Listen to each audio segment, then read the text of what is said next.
Well, I came to Wyoming because I love dinosaurs, and I knew that Wyoming had some of the best dinosaur fossil fields in the world. So I came out here to enjoy the fossil legacy that Wyoming has to offer.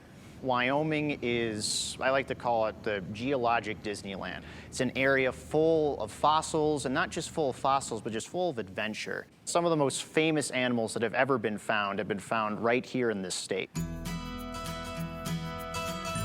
Wyoming's true dinosaur legacy isn't so much in dinosaurs like Tyrannosaurus as it is in the long-necked dinosaurs. What I would argue are the most iconic dinosaurs, Apatosaurus, again, Diplodocus, and all those species. And seeing an animal like an Apatosaurus starring in a movie is a really great thing to see as a paleontologist, because when I see the good dinosaur and I see a dinosaur like Arlo, it's not only showcasing dinosaur that's very much a Wyoming dinosaur, one that we find a lot of, one that we know a lot about, and one that's littered across this entire state. It's showing it as a living animal, responding to danger, responding to, even more human emotions like friendship, love, concern. Again, we're showing them as living, breathing creatures rather than just stoic mounts in a museum. So you're looking at what is easily one of the richest concentrations of dinosaur bones in terms of the sheer amount that's coming out of this one spot. So what we're finding are dinosaurs very similar to Arlo. Over 1,600 bones from large and small Diplodocus and Apatosaur. This is a dinosaur trackway that's directly over the existing bone site. These large suppressions you see here and continuing throughout this crack in the rock are the undersides of dinosaur footprints. So you're seeing the spot where the dinosaur actually pressed his foot into the mud.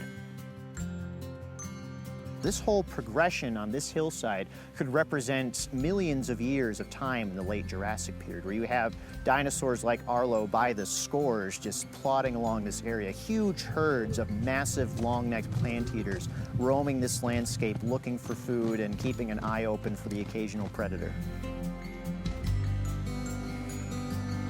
Well, this is a skull of an Apatosaurus, and it's a little bigger than we would expect to find for Arlo. It has a very small head in relation to the body, and as a result, they didn't have a very big brain, so they weren't the most intelligent creatures, but you're not going to ask an animal like Arlo to do your homework for you. All it needs to know how to do is to get food, how to find water, and how to avoid predators, and that's all Arlo needs to do.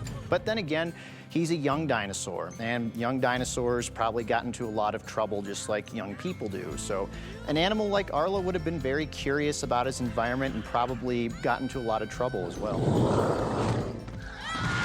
Well, our museum is a little different than most museums in that most of our manpower, from digging in the site to cleaning the bones in the lab, isn't done by trained paleontologists like myself and my colleagues, but it's done by everyday people through our Dig for a Day and Shovel Ready programs. We held those during the summer, during our active field season.